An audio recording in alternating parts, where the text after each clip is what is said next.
저도 그 앞에 말씀하신 최공성님처럼 덩치 큰 스타트업에서 지금 현재 근무를 하고 있고요.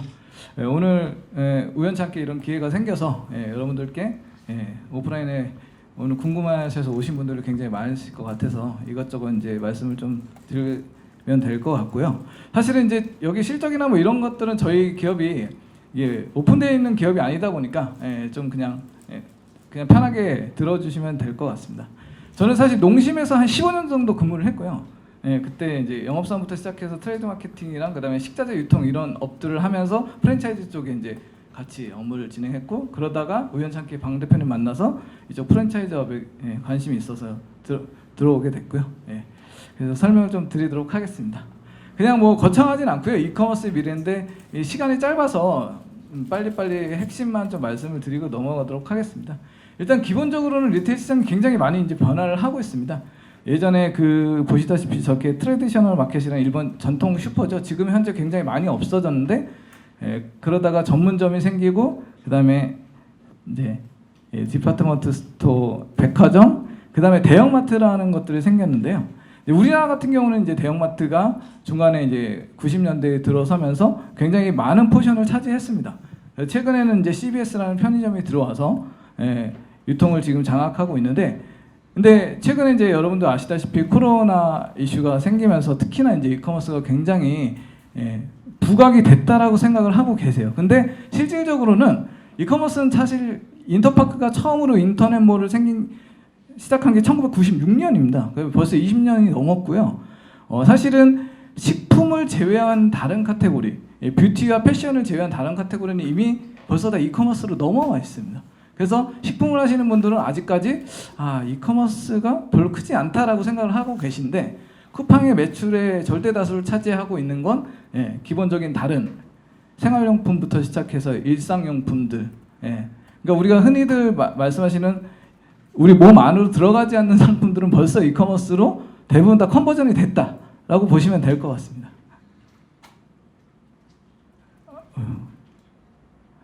그래서 저희 이게 US 리테일이라고 보이시는지 이게 좀 작습니다. 그래서 제가 설명을 드리면 2015년도에 미국에서 아마존이 한창 시장을 치고 올라올 때 이제 보고서 형태의 어떤 논문에서 발표를 한 내용인데, 이 그래프를 보시면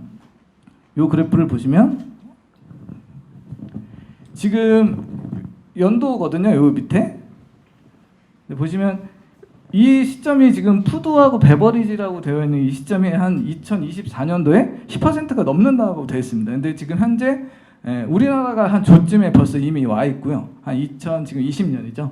그 대부분 보시면 이커머스로 저쪽 왼쪽에 있는 요 라인을 보시면 여기 이제 100%거든요.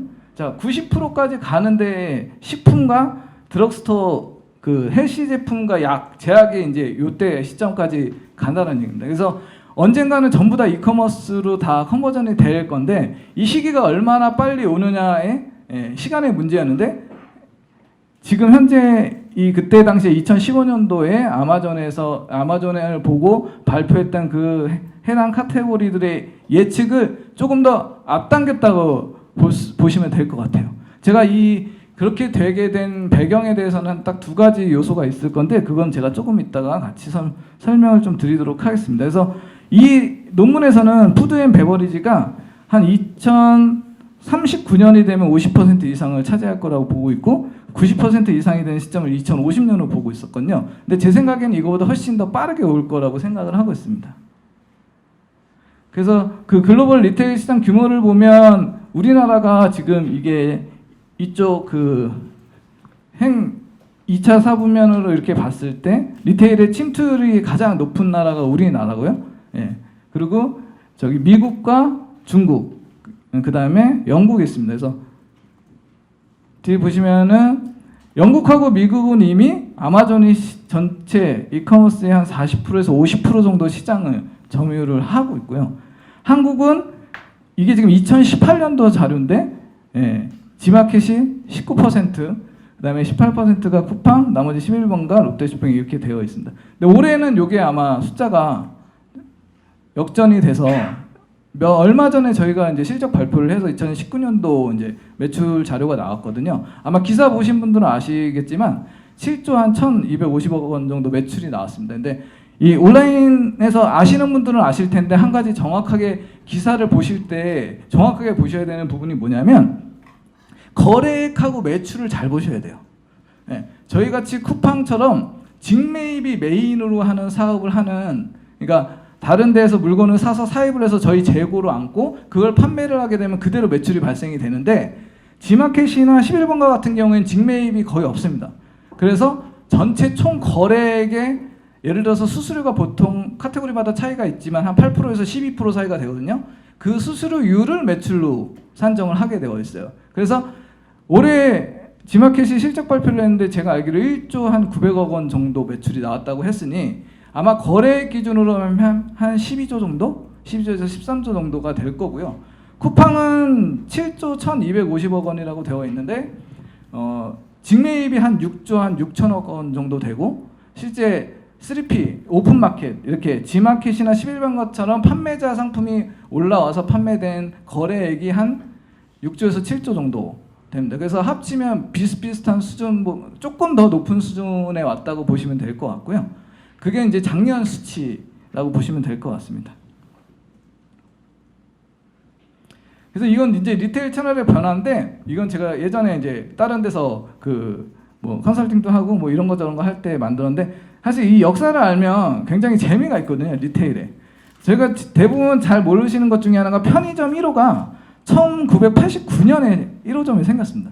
일본에서 한참 유행할 때. 세븐일레븐 올림픽 선수촌점인데요. 근데 실제로 제대로 성장하기 시작한 거는 2000년대, 2010년 정도부터 엄청나게 성장을 해왔습니다. 그게 이제 아마 제 생각에는 개인 소득과도 굉장히 밀접한 관계가 있을 것 같은데, 예.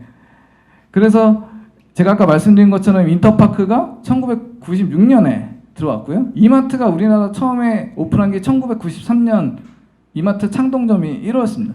사실은 저 이마트가 들어왔을 때부터 한 20년, 거의 한 30년 동안은 대형마트가 거의 리테일 시장을 다 장악을 하고 있었습니다.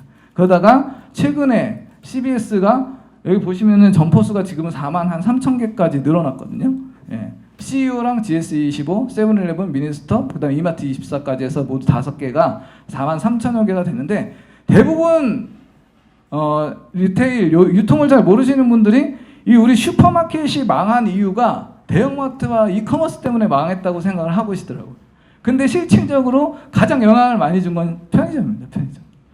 보시면 슈퍼가 2002년도 기준에 6만 6천 개 있다가 지금은 4만 개가 안 돼요. 요거는 지금 닐슨 리테일 인덱스에서 나온 작년 자료를 바탕으로 제가 작성을 한 내용이고요. 저희 쿠팡 같은 경우는 소셜 커머스로 등장한 게 이제 2011년입니다. 근데 피벗을 했어요. 2015년도부터 로켓 배송이라는 걸 시작을 했고, 그게 지금 이제 올해 한 6년째 됐다고 보시면 되고요. 그래서 저희는 소셜 커머스라는 얘기를 안 합니다. 외부에서 잘 모르시는 분들이 소셜 커머스라고 얘기를 하고 있고, 그냥 저희는 이커머스 회사예요. 온라인 이마트랑 똑같다고 보시면 될 것 같습니다. 그래서 이커머스 시장 규모는 한 114조 정도 될 거로 예상이 되고, 2019년도에 작년에는 한 129조, 올해는 한 144조에서 150조 정도로 예상을 지금 하고 있습니다. 그래서 한국이 한 5위 정도인데 2020년 정도 되면 일본은 하고 그 영국은 앞서 나갈 거라고 보고 있습니다. 왜냐하면 침투율이 굉장히 높아서 컨버전이 빨리 되고 있거든요. 그래서 요거는 그때 저 지난번에 저희 파괴적 커머스 시대라고 컨퍼런스에 나온 자료를 참고해서 말씀을 드리면요, 아까 말씀드린 대로 가전이 벌써 이제 이미 지마켓과 쿠팡과 11번가가 77%의 포션을 차지하고 있습니다. 생필품은 60%를 차지하고 있고요, 이커머스가. 그 다음에 식품이 지금 35%인데 이제 막 넘어오고 있는 시점입니다. 그리고 패션 쪽은 그 무신사나 유니클로나 브랜드 상품들이 아직까지 굉장히 파워풀하기 때문에 이커머스 비중이 30% 정도밖에 안 되고요. 뷰티도 마찬가지로 한 37%. 이 정도 포션을 차지하고 있다고 보시면 될 것 같습니다. 그래서 그 중에 가장 주목을 해야 될 게 이제 외식하고 관련돼서도 그렇고요. 외식업체에 계신 분들이 제일 많이 하는 고민 중에 하나가 프랜차이즈 사업하시다가 사업 확장을 하는데, 아까 말씀 주신 것처럼 뭐 브랜드를 여러 개 늘리는 방법들도 있고 점포를 늘리다가 한계에 부딪히면 생각을 하시는 게 리테일용 상품을 만들어야지라는 고민들을 되게 많이 하시거든요. 실제로 최근에 저희 쪽에도 본죽 상품들이 많이 입고가 돼서 지금 현재 판매를 하고 있습니다. 그래서 로켓 프레시 쪽에 냉장 상품하고 상온 식품하고 이렇게 해서 판매를 하고 있는데 그 이유는 뭐냐면 식품이 이제 이커머스에서 침투율이 굉장히 높아지고 있기 때문인 거죠. 그래서 과거에는 보지 않으면 잘 사질 않았었습니다. 그러니까 내가 먹어봐야 구매를 하고, 근데 가공식품서부터 이제 넘어가기 시작했던 건 굉장히 이제 같은 가공식품 상품을 어차피 똑같은 상품을 그냥 온라인에서 파는 걸 인지하기 시작하면서부터 사실은 이커머스에서 식품을 구매했다고 생각을 하는데요. 그게 이제 가장 크게 영향을 미쳤던 사건을 저는 딱 2개 정도로 요약을 해서 말씀을 드릴 수 있을 것 같아요. 뭐냐면 자, 가장 첫 번째는 2018년도에 마켓컬리가 나왔습니다. 그래서 신선식품을 배송을 하기 시작했어요. 신선식품.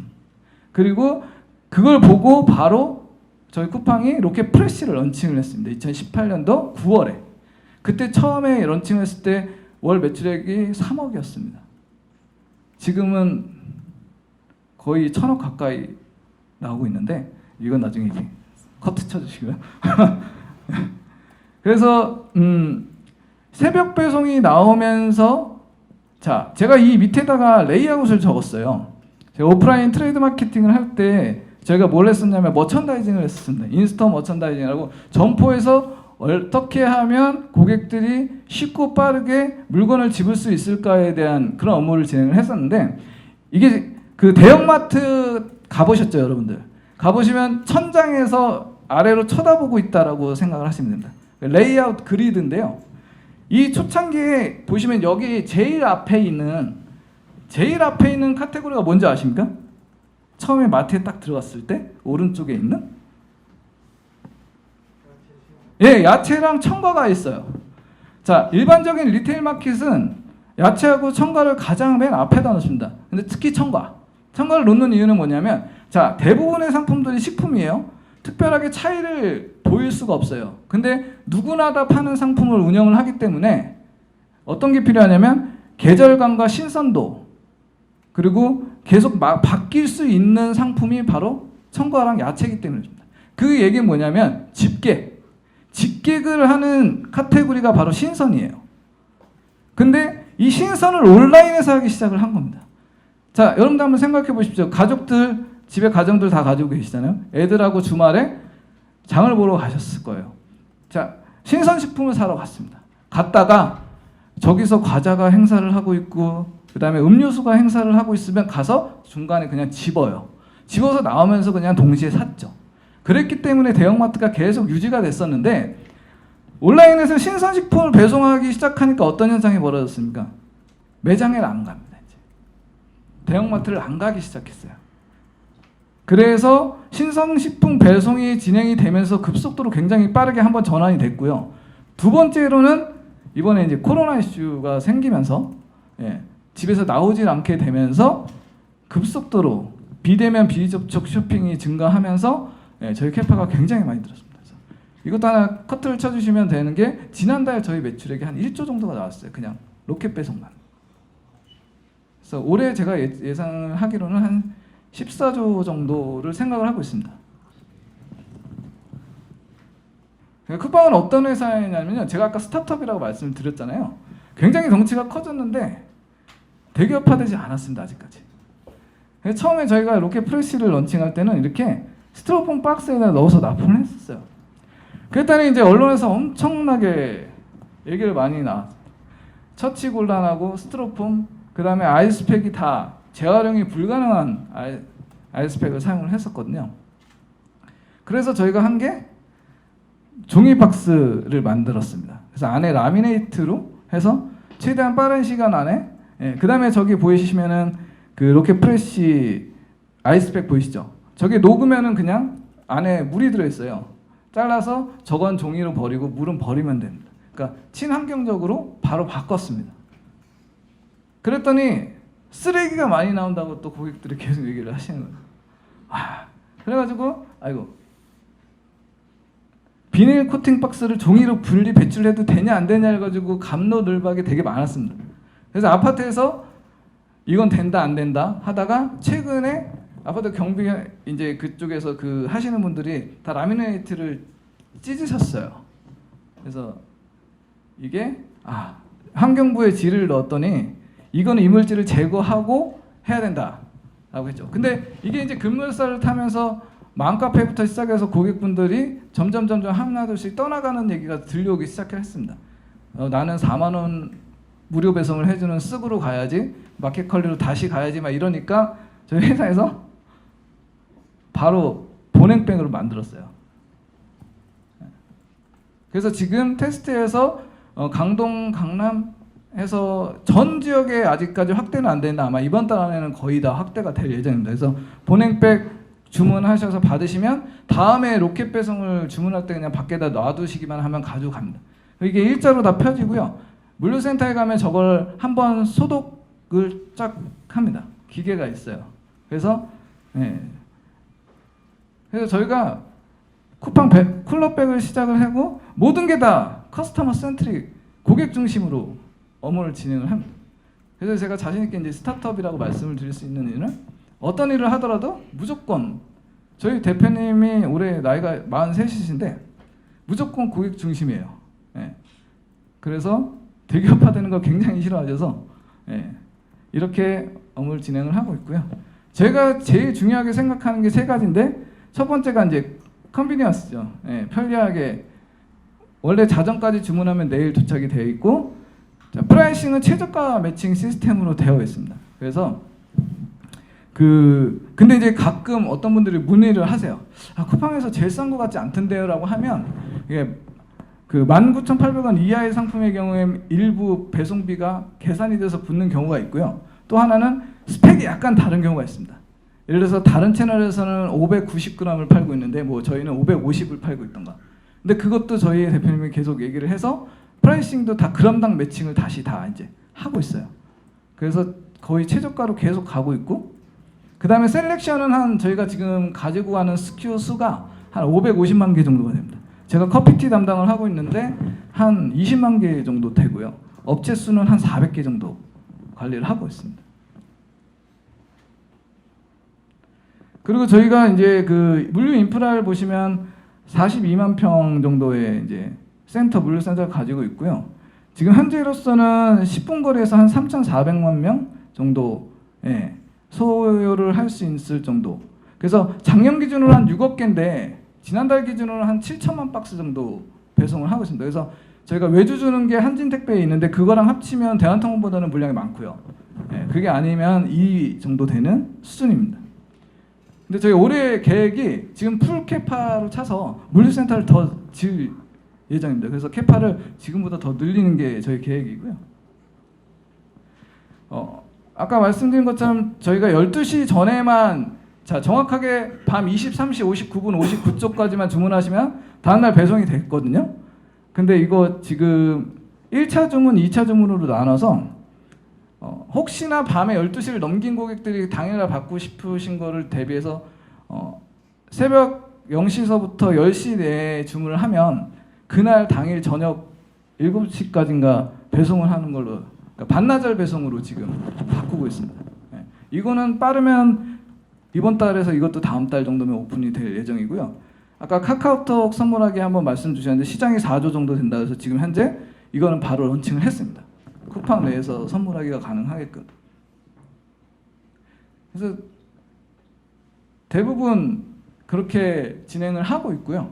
그 다음에 이제 쿠팡에 대한 오해가 하나 있는데 다들 일본 회사라는 말씀들 많이 하셔서 제가 이거 하나 갖고 왔는데, 투자 사양을 보시면은 2011년도부터 해서 매버릭 캐피탈, 아토스 벤처스, 미국 세카이어 캐피탈, 그다음 미국 블랙록 컨소시엄, 일본 블랙록, 뭐 피델리티만 이렇게 있는데 금액은 소프트뱅크가 굉장히 커 보이죠. 20억 달러니까 2조를 했잖아요. 근데 2011년도 투자할 때의 주식의 가치하고 2018년도 투자할 때 주식의 가치가 달라요. 그래서 투자한 금액은 굉장히 큰데 일본 회사는 아니다 라는 말씀을 좀 드리고 싶고요. 자, 삼성전자도 보시면 외국 지분율이 57%입니다. 그죠? 그럼 쿠팡은 일본계 회사가 아니다. 근데 그렇다고 또 우리나라 회사냐? 우리나라에 있으니까 그냥 우리나라 회사고요. 실상은 원래는 본사는 저기 있어요. 델라웨어에 있습니다. 미국에. 예. 그리고 최근에 리테일 시장 경쟁 현황 보시면은 카카오에서도 이제 장보기를 시작을 하고 있고, 그다음에 제1기획에서는 제3기획이라고 해서 컨텐츠 바탕으로 한 상품들을 막 런칭을 하고 있어요. 그리고 비마트는 쿠팡보다 더 빠르게 그냥 바로 즉시 갖다 주겠다라는 큐커머스라고 얘기를 하고 있습니다. 최근에 빠르게 갖다 주는 이렇게 세 가지 형태로 리테일 시장이 점점 더 발전을 하고 있고요. 그래서 가장 중요한 게 뭔가를 봤는데, 제가 개인적으로 생각했을 때 온라인 비즈니스의 큰 성공 요소는 세 가지 정도라고 보시면 될 것 같은데, 뭐가 먼저인지는 모르겠습니다. 근데 첫 번째는 일단 세그멘테이션을 명확하게 해야 될 것 같다. 아마 외식에서도 마찬가지시지만 내가 매장에서 고객을 유입해서 판매를 할 건지 아니면 공유 주방을 통해서 배달을 할 건지, 이 세그멘테이션, 고객에 대한 타겟팅을 명확하게 하는 게 가장 기본이 될 거라는 생각이 들고요. 그걸 가장 잘한 최근 스타트업은 당근마켓이라고 생각을 해서 여기다 집어넣었습니다. 그리고 두 번째는 트래픽이 먼저냐 콘텐츠가 먼저냐인데, 콘텐츠가 있으면 트래픽이 오겠죠. 그래서 컬리는 신선식품에 대한 어떤 그런 콘텐츠를 배송을 하는 걸로 좀 잡았다고 생각을 했고, 무신사나 스타일란다 같은 스타트업들도 콘텐츠를 바탕으로 고객을 유입시켰다라고 보면 될 것 같습니다. 근데 약간 틀린 게, 저는 쿠팡을 콘텐츠를 저쪽에다 안 넣고 여기다 넣은 건, 이건 막강한 트래픽을 가지고 사업을 갖다 붙이는 회사들을 여기다가 넣었어요. 그래서 네이버는 검색을 기준으로, 그죠? 검색이라는 컨텐츠를 가지고 트래픽을 모아서 오고 거기에다 그냥 사업을 갖다 붙였습니다. 카카오톡도 카카오톡, 그죠? 메신저를 하나에다가 온갖 비즈니스를 다 갖다 붙였어요. 일단 기본적으로 트래픽을 갖고 와야 되는 거예요. 그래서 여러분들께서 나중에 외식 사업 진행을 하시면서 다 알고 계시는 내용이긴 하겠지만 이 세 가지는 꼭 염두에 두고 진행을 하면 좋을 것 같다는 생각이 듭니다. 네, 일단 여기까지 해서 말씀을 드렸고요. 질문 있으시면 질문 좀. 감사합니다. 그 좋은 강의해 주신 심규철님께 큰 박수 부탁드리겠습니다.